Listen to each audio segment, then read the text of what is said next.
Seguinte, doutora Andressa, hoje a pauta é com ela. Meninas, chegou o dia de doutora Andressa, sei que vocês adoram essa doçura, esse jeito todo lindo que ela explica. Nossa endocrinologista querida, bem-vinda, doutora Andressa Reicher.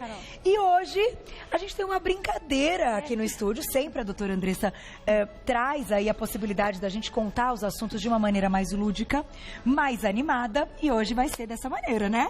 Hoje, você já deu nome para os nossos amigos? As gazetes. As gazetes, olha só, Gazete 1, Gazete 2. Bem-vindas, então, meninas. As gazetes. E por que hoje você trouxe as gazetes, doutora Andressa? Porque eu trouxe uma dúvida muito comum do consultório, que é o seguinte: vem às vezes as pacientes falam assim, olha, mas eu tô seguindo a mesma dieta da minha amiga, e a gente tá no trabalho, ou então a minha irmã, e por que ela emagrece e por que eu não emagreço na mesma velocidade que ela? Ou então vem assim, não, em casa a gente começou a mudar e meu marido tá emagrecendo horrores e eu não consigo emagrecer.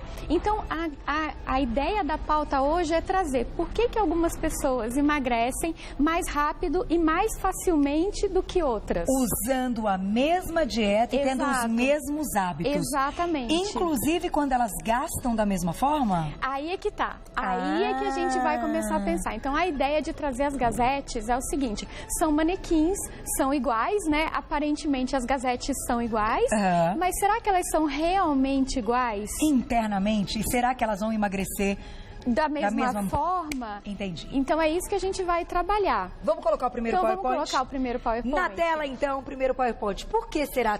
Vai pensando durante a pauta e tenta responder essa pergunta. Por que algumas pessoas emagrecem mais do que outras? Exato. Olha lá. Vamos pro primeiro slide, então? Tá aí, mais uma. Tem os bonequinhos justamente para falar que uma pessoa não é igual a outra, apesar de elas parecerem iguais a outra. Então, quando a gente começa falando, a gente tem que falar primeiro do conceito do metabolismo, né, Carol? O que é o nosso metabolismo? É o motor do nosso corpo, é o que vai regular a quantidade de calorias que a gente vai usar para realizar determinada tarefa. Tá legal. Então, é justamente o motor do carro. E ele vai depender principalmente da idade da pessoa. Certo. Né? Então, obviamente, pessoas mais novas, elas vão ter um metabolismo mais acelerado do que pessoas mais velhas. E também com relação a mulheres e homens. Nós, mulheres, temos um metabolismo que é um pouco mais lento comparado com o metabolismo dos homens. Por quê, doutora? Por causa dos nossos hormônios. Na verdade, é por causa da testosterona dos homens. Tá. E aí a gente começa com uma desvantagem, porque a testosterona é um hormônio, o principal hormônio masculino, e é ele que define a quantidade de músculo nos homens. É ele que faz ganhar massa muscular. Tá. E a massa muscular é o nosso principal gastador de calorias. E aí o que acontece? Como os meninos têm um nível de testosterona mais constante ao longo do mês, o que acontece? Eles têm uma constituição muscular maior e com isso eles têm um gasto calórico maior. Eles não são mais quentes que a gente? Ah, eles são mais quentes. Meninos, vocês já fizeram essa comparação com as esposas? Quem é mais quente? Quando você encosta assim na testa, quando você encosta num homem, então ele é sempre mais quente que a mulher. Sempre ele é mais quente que a mulher, exato. Que legal de saber disso. Muitas vezes, né, na verdade assim, né, tem a esposa tá com o cobertor, né, e o marido tá lá, né, morrendo de calor. E isso é garantido, na maior parte das vezes, pela testosterona. Já as mulheres, não. E aí a gente recupera um pouquinho a pauta do programa anterior, que a gente tem o estrógeno na primeira fase do ciclo, que é um hormônio que ele vai determinar um gasto calórico, e a gente tem a progesterona que somada com ele também, só que elas são mais fracas do que a testosterona quando a gente fala em gasto calórico. Entendi. Na verdade, elas são em torno de 2/3 a força de uma testosterona em termos de metabolismo, na média.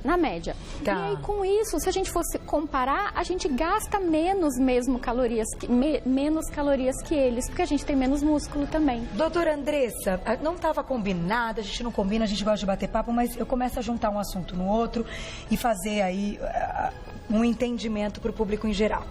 Bom, a gente então tem certeza que a testosterona é um hormônio benéfico para melhorar o metabolismo e condição muscular. O que ocorre é que a gente tem menos testosterona que os homens. Perfeito. Certo, é o que dá as características, né, femininas. Que bom, né, que a gente tem menos testosterona as mulheres que os homens, que fazem uso anabolizantes, ficam com características masculinas porque aumentam... São barbudas. Então, você sabe que a gente já falando sobre isso outro dia, eu fiz um desabafo. Se você quiser fazer também, porque você deve ter visto, já deve ter visto de tudo. A mulherada está usando anabolizante. E tá complicado, né? Bem complicado. Então, elas usam o anabolizante para aumentar essa testosterona para ter a mesma condição masculina de queima calórica. Certo? Exato. Agora, como a gente sabe, sem usar anabolizantes e não utilizando isto para você ter uma testosterona adequada, que nós estamos com a nossa testosterona adequada, o quanto é adequado nessas fases da mulher? Quanto mais velha, menos testosterona? Ou nem sempre? Nem sempre. A ideia é o que é? Quando a gente entra na menopausa, a gente fica relativamente com mais testosterona do que com estradiol. Porque, meninas, olha só, quem tá em casa, quando a gente tá, na época que a gente tá menstruando, o que a gente tem? Estradiol, que é o nosso hormônio feminino, progesterona, e ele se transforma numa pequena quantidade de testosterona. Tá. Na época da menopausa, cai os níveis de estradiol e de progesterona e o nosso corpo, ele converte um pouquinho em testosterona, então relativamente fica um pouquinho a mais de testosterona. Quando a gente fala do nosso organismo, a gente sempre está falando de uma relação testosterona-estradiol, que é o hormônio feminino. Então, quando a gente faz o exame de sangue, o médico que está analisando, ele tem que pensar na relação testosterona-estradiol e não necessariamente no número absoluto. Muitas vezes eu pego no consultório, mas eu tô com a testosterona baixa, mas calma, você usa anticoncepcional. Claro que a sua testosterona, ela tem que estar baixa, porque o anticoncepcional, ele bloqueia a ação da testosterona. Então, tudo é muito relativo em endocrinologia, em hormônio. Hormônio é uma coisa muito delicada. Porém, como é que eu vou entrar nessa parte? Tá bom. Entendi. Mas se a mulher usa anticoncepcional e essa foi a escolha, ela tem outros métodos para melhorar essa testosterona sem que seja o uso de anabolizantes? Na verdade, o que a gente tem, Carol, não é bem melhorar a testosterona, mas na verdade a gente tem como desenvolver o nosso metabolismo independente da testosterona, porque a testosterona não é o único desenvolvedor no metabolismo. E aí a gente pode voltar para as nossas gazetes. Entendi. Então vamos falar das gazetes agora. Vamos falar das gazetes. Mas espero que o pessoal em casa tenha entendido o que eu quis dizer, onde eu quis chegar. Perfeito. Porque isso é um negócio que vira uma bola de neve, né? Tenho que tomar o anticoncepcional. O anticoncepcional diminui minha testosterona. Testosterona diminui minha vontade de ter relação. Isso diminui o meu metabolismo. Aí você fala, poxa vida, tudo isso por causa do anticoncepcional, mas eu preciso dele aí, eu vou estragar todo o resto? Então, muita calma. É muita calma. O recado, eu acho que para quem tá em casa é assim, meninas, vão devagar, né? Eu acho assim, uma avaliação cuidadosa do perfil hormonal, uma avaliação médica não é substituída por nada. Então, assim, veja, faça uma consulta, colha os seus exames, use o anticoncepcional se for indicado, né? E muito cuidado com as reposições de testosterona por aí.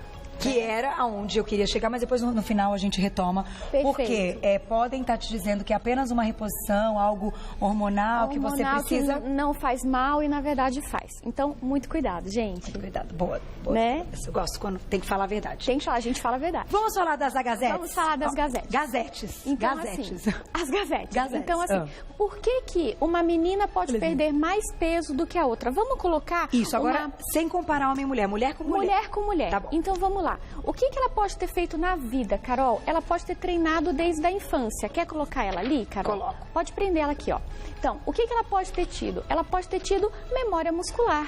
O que significa isso? Ela treinou desde a infância. Ela fez o que é muito comum? Balé, natação, né? Hoje em dia as meninas fazem futebol. Então, o que acontece? Esse músculo, desde a infância, ele foi treinado para gastar mais calorias. Entendi. Então, muitas vezes você está fazendo a mesma dieta que a sua colega, só que o que acontece? Ela tem uma memória muscular maior e ela consegue, no repouso, gastar mais calorias que você. Olha que interessante, então, para as mamães que estão assistindo, estimular a atividade física o quanto antes na vida da criança é melhor. Favorece nesse momento. Favorece. E atividades físicas, por exemplo, nas crianças mais novas, atividades físicas lúdicas, não competitivas. Sim. E nas crianças mais velhas, atividades físicas um pouco mais competitivas, natação, futebol. E aí a gente pode definir conforme a idade da criança. Que legal, doutora Andressa. Então isso tem aí um fundo, mesmo que aquela criança tenha sido uma criança mais magrinha e depois na fase adulta até engorde,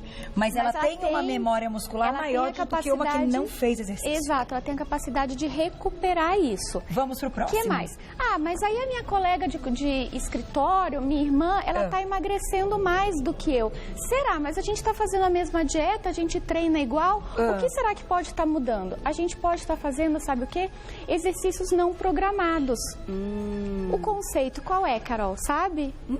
Bom, é o seguinte, é subir e descer escadas, levantar e sentar várias vezes por dia, descer um ponto de ônibus a mais ou a menos. É aquele exercício que não necessariamente é o exercício da academia. Que legal! Então é um exercício não programado, que o meu programado é a minha atividade física, que eu sei o que é, tal hora, eu treino tal coisa. Perfeito. Tal. Mas hoje resolvi, por exemplo, lá com as minhas meninas, ir lá na minha produção, que é no 6º andar, subir até o 8º, lembrei que precisava de outra coisa, desci de novo e subi de novo. Exatamente. Não estava programado, mas eu fiz. Exatamente. Isso pode mudar também. Isso muda. E a gente sabe, a gente tem estudos que as pessoas que são mais ativas, elas muitas vezes têm uma perda de quase meio quilo a mais por mês de pessoas que são inativas.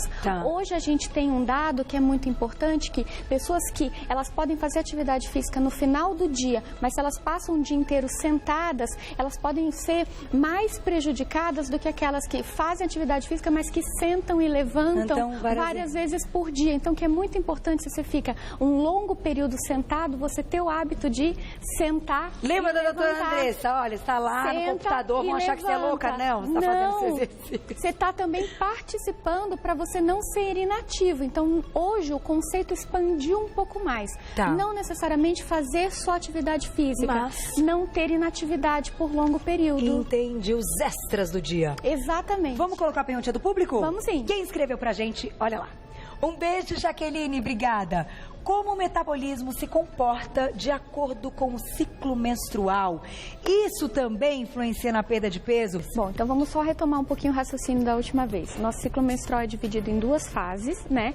A primeira fase é a fase regida pelo estradiol. É uma fase que normalmente a mulher, ela tende já a ter um gasto metabólico um pouco maior. E na segunda fase, a fase é regida mais pela progesterona. É a fase que a gente incha um pouco mais. E é aquela fase que a gente tende a comer um pouco mais, porque é aquela fase que já programa para uma futura gestação. Lembra que eu comentei disso? Então, gente, é fato. Tem mais fome, ponto. Tem mais fome, tem mais fome. Só que o que acontece? O metabolismo da mulher na fase que ela está no estradiol, na fase que ela é regida pelo estradiol, ele fica o metabolismo um pouquinho mais acelerado, porque o estradiol é um hormônio que ele tende a deixar o metabolismo um pouco mais rápido. E aí a mulher tende a ter um pouquinho menos fome, inclusive.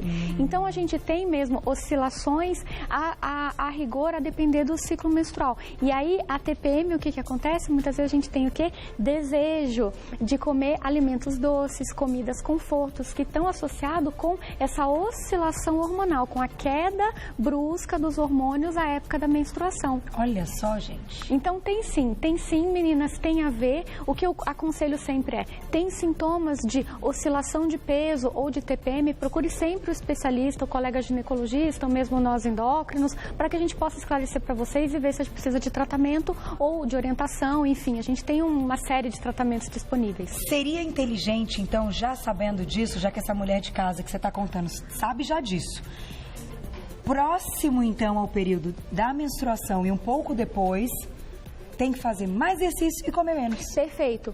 Digamos, não é fácil, mas digamos que é isso que tem que fazer. Exato, a gente tem que fazer uma prevenção. Então, reduzir o carboidrato, fazer mais atividade física, o uso de alguns chás diuréticos, ele pode ser útil, sim, redução de sódio, redução de alimentos que a gente sabe que fazem reter mais líquido. Então, a gente poder fazer um preventivo é muito interessante. Por isso que eu falo, tem uma série de tratamentos disponíveis que vão nos ajudar a combater uma coisa que é natural da mulher e faz parte. Né? Faz a gente ser mulher, né? Que bom, né? Isso, que bom. Que bom. Que interessante, hein, meninas? Então, claro, a gente tem o nosso papel, a gente sempre tem o nosso papel. Não é fácil. Mas o quanto a gente pudesse controlar nesse período, melhor. Melhor. Eu vou pedir para Mar colocar o próximo PowerPoint e a gente vai falar agora das nossas gazetes. Você mudou aqui efeito sanfona e sono. Isso também pode mudar aí a questão das dietas? Exato. O que acontece? Muitas vezes você fala assim, mas eu estou fazendo a mesma dieta que a minha colega e ela não está perdendo peso, eu estou perdendo peso. O que aconteceu? Bom, muitas vezes as pessoas que vêm fazendo dietas ao longo da vida, engorda, o que acontece? O efeito sanfona atrapalha o emagrecimento naquela dieta que você está seguindo. Jura? Juro. Vamos lá para um raciocínio rapidinho quem está em casa. Então, assim, a gente tem músculo e a gente tem gordura. Quando a gente emagrece, a gente perde massa muscular e perde massa de gordura. Tá. Quando a gente engorda massa de gordura. É verdade. Né? Quando a gente emagrece de novo, a gente emagrece massa muscular e massa de gordura. Quando emagrece errado. Quando emagrece errado. Tá. Aí, quando a gente engorda massa de gordura. Olha onde é que está minha mão da massa muscular. Tá Cada lá. vez mais ela está caindo. Entendi. E como eu falei no começo da nossa pauta, do que depende a nossa queima calórica? De massa muscular. Então, é muito importante, quando a gente vem de efeitos sanfonas, manter uma atividade de musculação ou de pilates, mas uma atividade resistiva. Tá no próximo slide, mas eu já vou antecipar, que é manter massa muscular é essencial para a gente manter estabilidade de peso e manter queima calórica. Então, é por isso que às vezes você está fazendo a mesma dieta que a sua colega, mas ela já fez tipo 15 dietas e você está na primeira. Aí você está lá perdendo 5 quilos no primeiro mês, ela só perdeu 1, ou meio, ou não perdeu. Entendi. Porque essa condição de massa muscular muda tudo. Gente, Muda mas olha que tudo, interessante. Nossa, você colocando isso, a gente não para pensar nesses pequenos detalhes, são grandes detalhes. Sim. Quando você vê o global, você inclusive como médica que recebe o paciente depois de um tempo, passou uma dieta para ele, vamos ver como ele voltou. Exato, né? Você pega no pulo algumas questões como essa. Só que tem um detalhe. Você tocou num assunto do emagrecimento de maneira errada. As pessoas, quando sobem na balança e veem um número menor, tem a sensação de terem emagrecido. Pois é. Mas não sabe se perderam gordura, líquido ou a massa. Perfeito.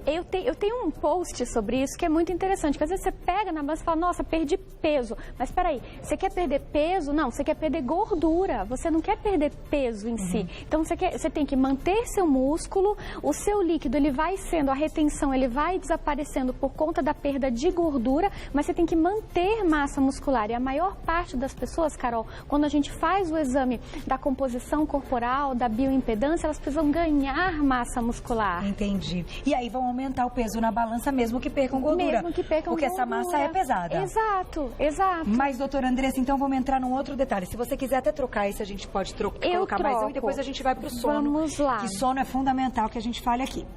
Mas a dica é... Vamos de tireoide? Vamos de tireoide. Tireoide e cortisol. É esse. Doutora Andressa, me responda uma coisa. O único jeito de ter um emagrecimento saudável, poupando músculo, ou pelo menos aquilo que já tem, para perder só a gordura, é fazendo atividade física aliada. Não existe outro jeito. A gente tem algumas dietas que elas têm a porção equilibrada de proteína, que é equilibrada. Eu não estou nem falando de dietas hiperproteicas, que nos estudos clínicos elas mostram que as pessoas conseguem manter uma quantidade maior de músculo, mas sempre há um teor de perda. Quando a gente tem estímulo, quando a gente compara as pessoas que fizeram dieta e fizeram atividade física, é infinitamente maior o ganho ou a manutenção de massa muscular nessas pessoas. O gasto dessa gordura. Perfeito. Porque eu já ouvi dizer, você pode dizer se é mito ou verdade, que algumas atividades proporcionam essa queima de gordura localizada. É como se usasse aquela que está ali armazenada.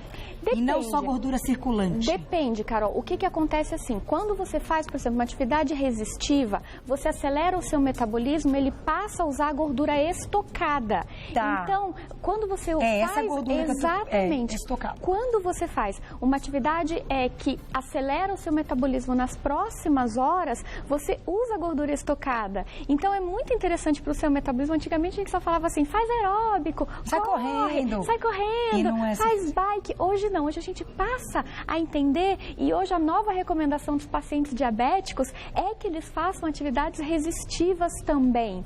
Antes a gente só falava assim, diabético tem que fazer 150 minutos por semana. Hoje não, hoje a gente fala 150 minutos e incluir atividades resistivas, ou seja, ou musculação ou pilates. Porque é tão importante você manter massa muscular. Massa muscular, por que é importante, gente de casa? Para não cair. Porque ela sustenta a articulação com o tendão. É ela que sustenta. É ela que sustenta. Por que é importante massa muscular? Para manter o nosso metabolismo. Por que é importante massa muscular? Para dar firmeza, para evitar fratura de colo de fêmur, que é uma das principais causas de morte em mulheres idosas. Então é muito importante a gente ter. E também, claro, para a parte estética, Para a parte estética também. Para a parte estética. Né? Para quem gosta de ver, enfim. Exato. É mais bonito do que flácido. Exato. Né? Então assim, a gente precisa entender. Então assim, a grande questão da massa muscular é extremamente ligada à saúde. Eu não estou falando aqui da gente, né, ficar marombada. Ficar 3 horas de academia por dia. 3 horas por dia. Claro que a gente sabe que tem, assim, todo mundo tem, né? Cada um gosta do seu pacotinho. Tem gente que quer ficar marombada, tem gente que não. Mas o mais importante é a gente entender que músculo é importante. Muito né? bom. Adoro, Andressa. Cada um gosta do seu pacotinho. Tipo assim, esse é o objetivo de uma pessoa. Esse é o objetivo do outro. Pacotinho. É o pacotinho. Vamos colocar mais uma perguntinha do público que a gente já vai falar de sono, hein? Importantíssimo. Na tela, perguntinha do público. Tá quase pronta, Má? Tá quase? Tá quase pronto. Ó, tá vendo? Eles estão ali. Quer falar de sono enquanto isso? Vou falar de sono enquanto isso e já volto com a perguntinha. Vamos falar de sono. Então vamos falar. Vai lá. Gente, não, chegou então, deu tempo. Um beijo pro Alaf, querido, que escreve pra gente sempre. Qual é a idade mais fácil pra perder peso? Isso é uma pergunta interessante, porque tá cheio de menina novinha que tá gordinha e tá numa fase que deveria ter um metabolismo bonitão. Lá. Meninas novinhas, agora é a hora. Agora é a hora. Antes dos 30, doutora Antes dos 30. O metabolismo é realmente muito mais acelerado. Aí é ingrato, né, gente? É ingrato.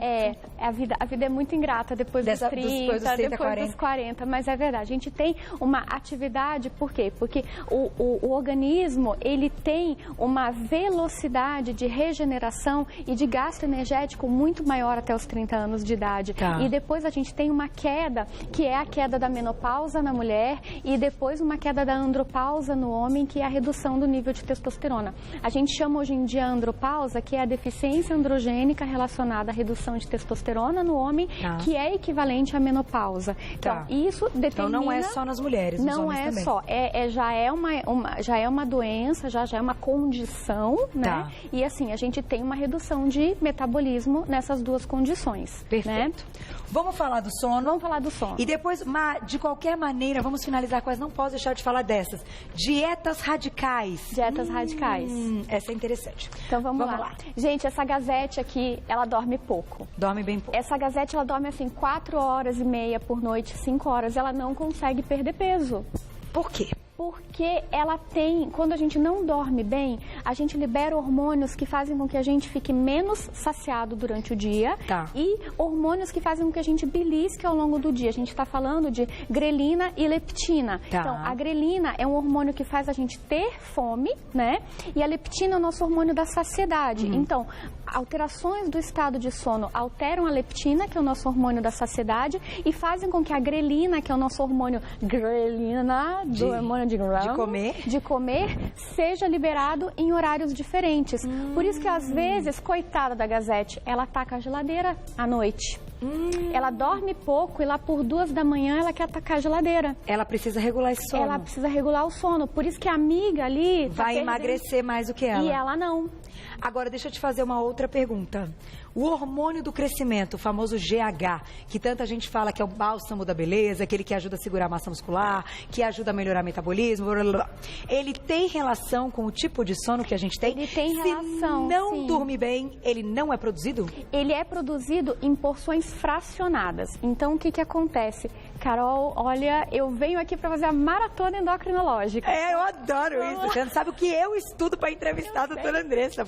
Tem que ir além, gente. Você tem que ir, porque olha como o negócio não acaba. Olha quantas são as possibilidades que fazem aí 2 pessoas fazendo a mesma dieta e emagrecerem em tempos diferentes. Então, vamos lá. Quem dorme bem, a gente tem uma liberação do GH de forma adequada. É como se a liberação de GH acontecesse de forma bonita, linda. É um pico adequado durante o período noturno. Tá bom.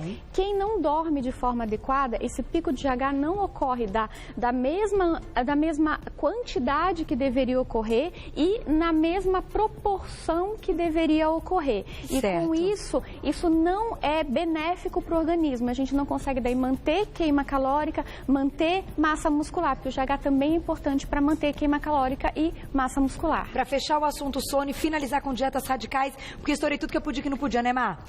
Seguinte, a pessoa que toma remédio para dormir faz com que ela tenha um sono legal e essa produção melhore, ou esse remédio não está entrando nesse ponto? Não, então vamos lá. Quem toma medicação para dormir, medicamentos indutores de sono, eles têm um sono que não desce para a fase REM, a fase reparadora desse sono. Tá. E com isso a gente sabe que em alguns casos esse paciente ele não consegue ter a plenitude do repouso. E para os estados metabólicos de regulação, a gente tem pesquisas sugerindo que isso não seja tão benéfico. Okay. Eu estou falando ainda de dados que não são ainda, são preliminares. Podemos fazer uma pauta só sobre isso, de sono, né? Sobre porque sono o pessoal que, olha, né? porque já que a gente está falando de sono, de metabolismo, de liberação de hormônios, olha como tudo faz sentido. Vamos finalizar com essa e numa próxima a gente fala, porque eu acho que nós estamos num momento... Eu trago as gazetes de novo. De novo? De novo. Porque adorei, né? As gazetes são belezinha. Dietas radicais. Antes da gente até entrar no assunto, quando a gente diz radical, a gente está dizendo Dukan, dieta paleo, são consideradas radicais ou não? Não. Dietas radicais que eu falo são aquelas dietas abaixo de 600 ou 500 calorias por dia. Sei que tem médico que indica. Exato. E dá aquelas extremamente injeções restritivas, tá?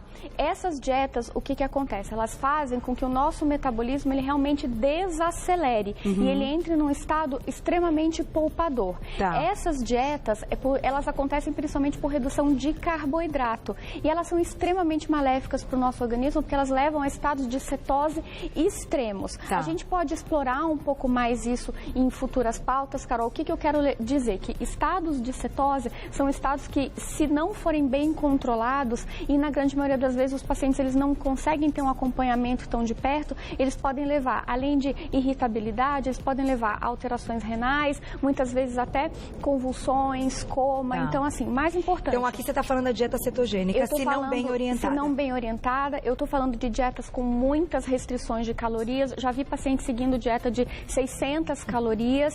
E aí, o que acontece? Nossa. Depois que você vem de um período seguindo uma dieta muito radical e aí você tem uma redução do seu metabolismo, você perde muita massa muscular. E aí você não consegue treinar, você não tem ritmo para treinar, você não tem caloria para você treinar o suficiente e com isso você também não consegue progredir na sua perda de peso. Doutor, algo que a gente não consegue levar para a vida inteira não pode ser saudável, né? Exato, é o que eu falo. Muitas vezes você não consegue manter uma dieta de 600, Imagina. 500 calorias por mais de A pessoa não pode trabalhar, né? Porque ela não para em pé. Exato. Ela tem que ficar deitada numa cama, porque ela não consegue sair da cama. Exato. Então 600 calorias, gente? Tem que tomar um pouco de cuidado com isso. Perfeito. Quer falar mais alguma coisa? Eu quero só dar 2 beijos e um recado. Lógico, pode dar muitos beijos. Se tiver... Dá tempo, Má, de perguntar? Não dá mais, né? Estourei tudo que podia. Eu sei que o tempo já tá estourado. Não, mas pode mandar beijo, claro, manda sim. Então, você quer mandar um beijo pra minha mãe, Dona Dorothy, que está me assistindo. Raramente a mãe me assiste. Ai, Dona Dorothy, um beijo. Vocês são iguais, fofas, lindas. Mãe, beijo, te amo, coração, minha vida. Quero mandar um beijo pra minha amiga Leana, que me emprestou as gazetes. Obrigada. Olha, a gente adorou, tá? Sempre assim que você quiser, manda as gazetes pra gente. E eu queria dar o recado da pesquisa do Hospital de Clínicas. E aí? Tá indo super bem, estamos finalizando, mas ainda precisamos de voluntários. No e-mail andressa_endocrinologista@gmail.com. Homens obesos de 20 a 50 anos. Entrar em contato comigo que eu explico direitinho a pesquisa. Para entrar em contato com a doutora Andressa, você pode segui-la no Insta, @endocrinologiaemdia. Pode acessar lá no Facebook, também curtir a página Endocrinologia em Dia. E em qual e-mail pode te mandar? andressaendocrinologista@gmail.com. Esse eu tenho dedicado mais para responder da pesquisa. Perfeito. Homens obesos de 20 a 50 anos, não fumantes. Gente, esqueci de falar. Vamos fazer o seguinte, vou agradecer a doutora Andressa. Juju, próxima pauta da doutora Andressa, vamos falar desse lance do sono. Vamos. De medicamentos, E eu já vou deixar, porque assim, eu não gosto de, eu não faço isso e acho que isso não é legal, colocar os meus convidados em algumas situações, em algumas perguntas que Imagina, né? eu estudo e respondo, Não, Carol. então Você sabe que nós eu vamos faço falar isso. de melatonina, pode ser? Tá bom, pode ser. Não é aprovado no Brasil, esse assunto é polêmico, mas a gente vai trazer pra Não, você, mas bonita. eu estudo Combinado? e respondo. Não, mas eu sei que saber responder, eu sei que você vai saber. Mas é aquela situação assim, a gente tá falando de uma coisa que não é aprovada no Brasil e, obviamente, a gente sabe que o Conselho de Medicina também está sempre cuidando de vocês com coisas que podem ser ditas e coisas que não devem ser ditas, coisas do tipo. Você sabe o que eu estou querendo dizer. Porém, eu acho que esse assunto do sono, falar de melatonina, de medicamentos, desse lance do engordar, do emagrecer, o quanto isso pode prejudicar a vida de tanta gente, é muito válido, né? Perfeito. Topou? Perfeito. Adoro, é bom bater papo assim, tá vendo? Sabe tudo, eu sei. Não, responder, eu sei que você responde tudo. E como eu não sei qual é a sua opinião sobre o assunto, nos bastidores a gente conversa, depois a gente traz pra Então pauta. tá joia. Obrigada sempre. Beijo, Carol. Mate mandou um obrigada. beijo, falou que você arrasou. Que bom. Né, diretor? É muito bom isso. Você sabe que aqui o programa é ao vivo e eu falo mesmo, entendeu? A gente tem que debater, a gente tem que conversar.